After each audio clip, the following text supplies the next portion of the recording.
Hi, I'm Reverend Cindy Layton, and I'm the pastor at Smithville First United Methodist Church.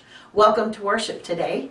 As part of this video, you will hear the choir's special song for the morning, and you will hear me as I give the sermon. I hope that it blesses your heart.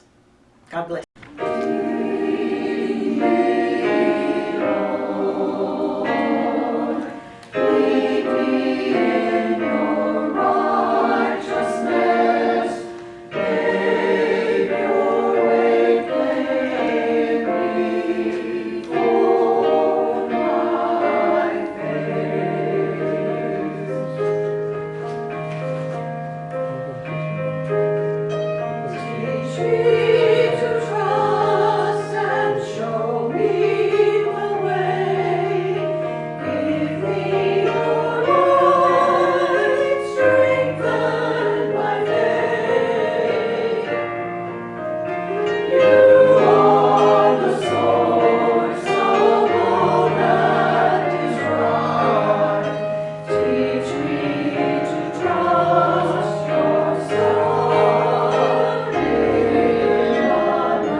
Last week of Jesus' life.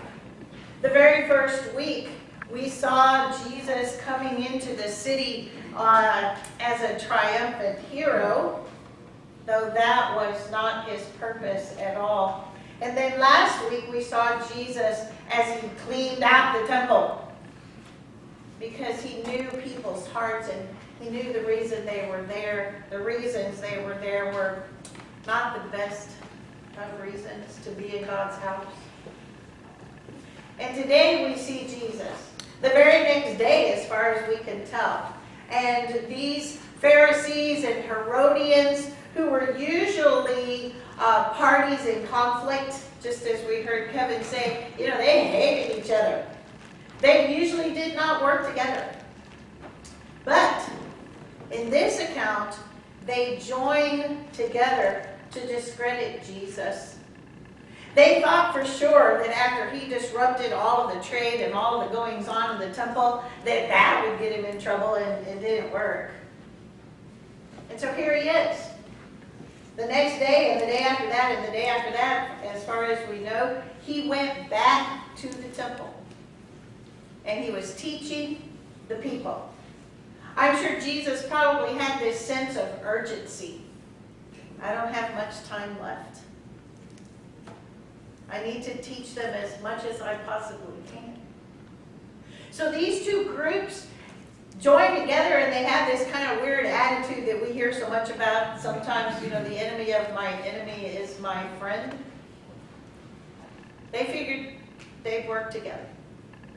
and see if they could trap Jesus in his words by the things that he would say. So Jesus is presented with a question that required an answer that would cause there to be winners and losers. Did you notice that? It was one of those closed-ended yes or no questions. You know, in these days we're told, don't ask people yes or no questions. Ask them open-ended questions so that they can, think about it and give a good answer. They asked him a yes or no question. Do we give Herod what is due Herod? Do we pay our taxes? Wow. There really, really, really isn't anything new under the sun, is there? We still hear that question today. But Jesus knows, right? He knows that this question is a trap. He knows that if he answers one way, the Herodians will be happy, the Pharisees will be mad, and then they'll get him in trouble. If he answers the other way, the Pharisees will be happy, the Herodians will be mad, and they'll get him in trouble. But because he knows the intents of their heart, the reason for this closed-ended question, he does an amazing thing. He asks them for a denarius, or a denarius, just depends on how you want to say it. Now, that coin was the one official coin that was used to pay the taxes. That's the only coin you could use. You couldn't use the temple shekels. You couldn't use money from other. If you had to pay taxes, you had to use the Roman denarius to pay that tax. Now, on one side of the coin was the image of Tiberius Caesar. And he ruled from 14 AD to 37 AD. So he was the Roman emperor while Jesus was preaching and teaching. And on the other side, or below the picture of Tiberius Caesar, was an inscription that referred to him as being divine. And it also said that he was the chief priest. Now, this totally repulsed the Jews, and I found it very interesting that one of them actually pulled one of those things out of their pocket to lend him when he asked for one. They must have been on their way to pay their taxes. But because it declared Tiberius Caesar as being deity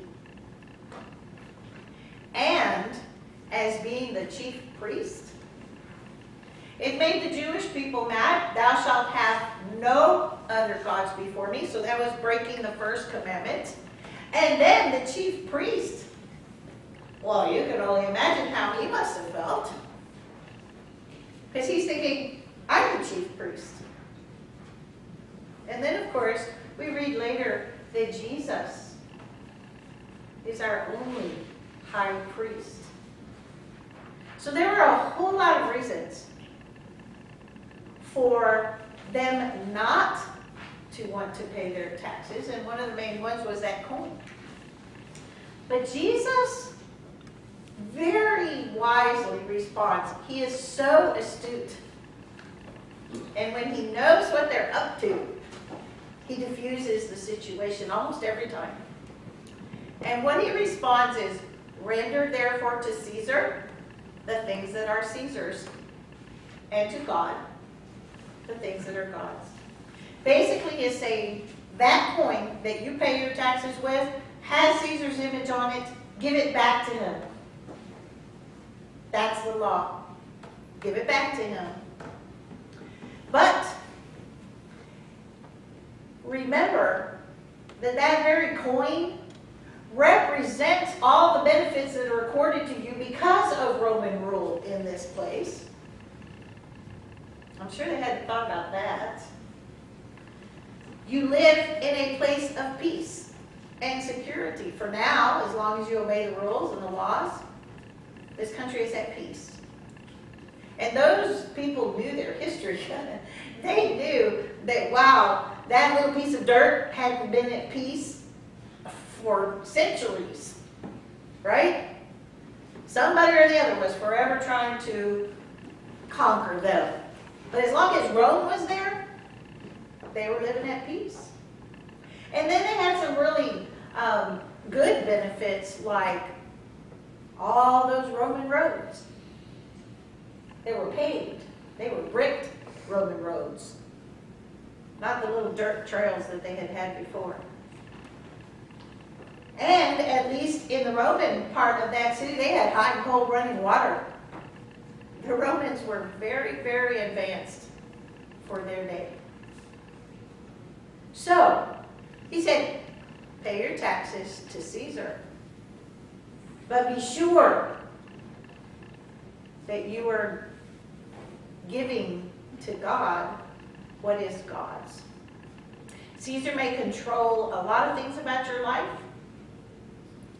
but Caesar cannot control your soul.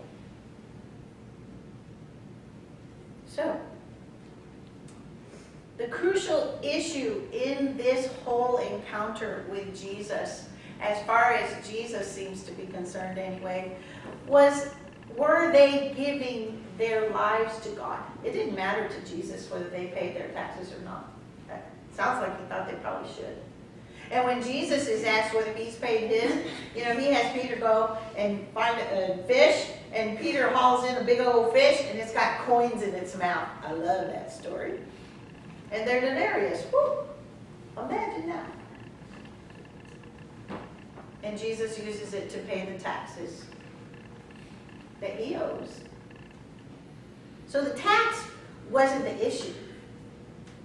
The issue for Jesus was, when you are using your money, are you using it the way it needs to be used? Pay your taxes and then give what is supposed to be given to God. Not only of your money, but of your whole life. Are you living your life the way God would have you live it? Were they doing what they needed to be doing at the appropriate time? When it was time to pay taxes, were they doing that? When it was time to be worshiping in the temple, were they doing that in the right and appropriate ways? So what about us? It's always interesting to try to connect these things to us. What about us? Do we recognize God's power and sovereignty? Now, some people right at this very moment are taking that idea of God's power and sovereignty to an extent that, in my personal opinion, they shouldn't be going to. Where they're saying, we shouldn't stop going to church. God will take care of us. Well, God does have the power to do that. Just say, anybody that shows up at church won't get sick. But history tells us that that's not usually how it is, right? God has also given us, like we have said already this morning, our minds to use wisely. Okay? So yeah, God will take care of us. I was having this conversation right before worship. God will somehow be with us in the midst of all of this. And God is with those who have died because of this. And God is with those who are sick because of what is going on.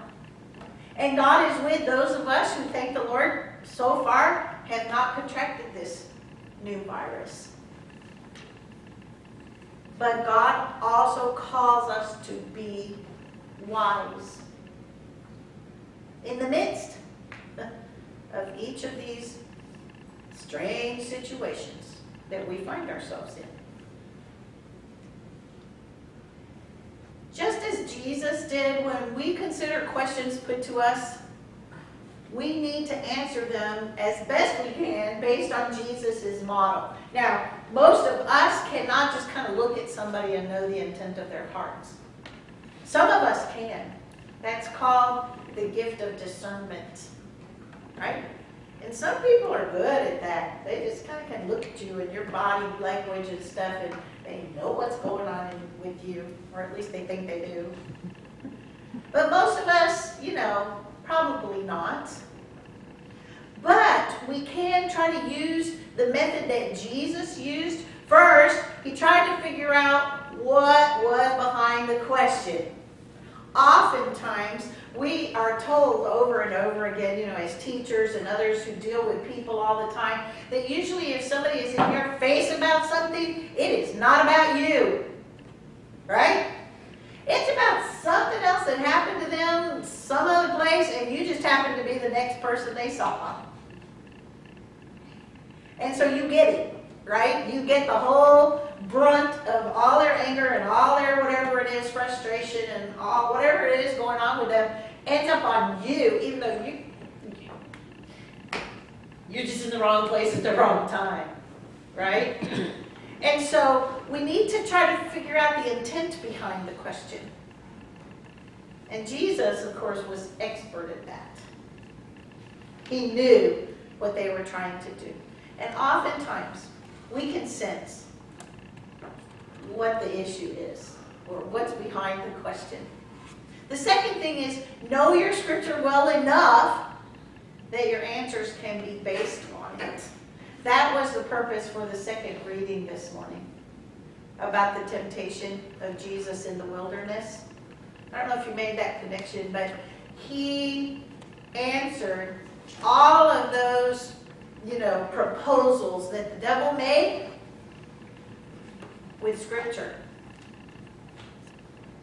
He didn't just say, oh, no, I don't think so. That doesn't sound right to me. He said, no. Scripture says. So it is good for us to know enough of our scriptures to know that when we hear something, whether it's right or wrong, and also to be able to answer questions based on Scripture and what we feel Scripture would give to that answer. Okay? And then we're to make sure that we strive to respond with not only kindness and respect, but also with empathy. Jesus knew that these men that were asking him about the taxes, they were kind of between a rock and a hard place. The government wanted Jesus gone. The religious leaders wanted Jesus gone. They had been hired or whatever, told to do this. Whether they believed Jesus needed to be punished or not, I think Jesus understood that. And he could have said, which might have been my response, you dirty dogs, I know exactly what you're up to. Right? Because it says he knew the intent of their heart. He could have just gone like he did to Peter, get you behind me, Satan. I'm not going to mess with you right now. I have a lot more important things to do. But he didn't. He took the time to answer their question. That probably impressed them more than anything. Instead of just going, I don't have time. He took the time to answer the question. Of course, he put them right in their place. And they didn't ask any more questions that day. But we can learn from this. So many important lessons can be learned. Just as Jesus did. And so may Jesus' words today give us some insight and understanding as we determine not only how we will answer questions when they are put in front of us, but more specifically, how we will use that which God has given us. He said, give to Caesar what's Caesar's, but give to God what is God's. Part of the question for us today is, what do we believe about us? What do we believe truly belongs to God? the answer should be like everything. You know, all of us belongs to God. That's hard. And especially when we work hard for our money. You know, in the first service I sang it. We work hard for your money. But anyway. But, you know, that song, right? Because that's one of those things that we think, I'm the one doing the work. I'm the one earning this money. Why do you tell me it's God's money? Well, God gives you the strength to go out there and do your job every day. And sometimes there's days where you're just like, Lord, I just really don't want to go. But the Lord gives you the strength to go anyway, right? To wake up and do what you're supposed to do. We should be thankful enough for another day of life that we give to God, what belongs to God. And our whole being, the way we are, the way we act, the way we respond in a time of crisis, everything about us should reflect that we belong to God. That's the lesson in all of this, I think. As we move out of this place of safety and security and where we know each other, out into a world where it doesn't seem so safe or secure right now, let us go knowing that God is with us. Amen.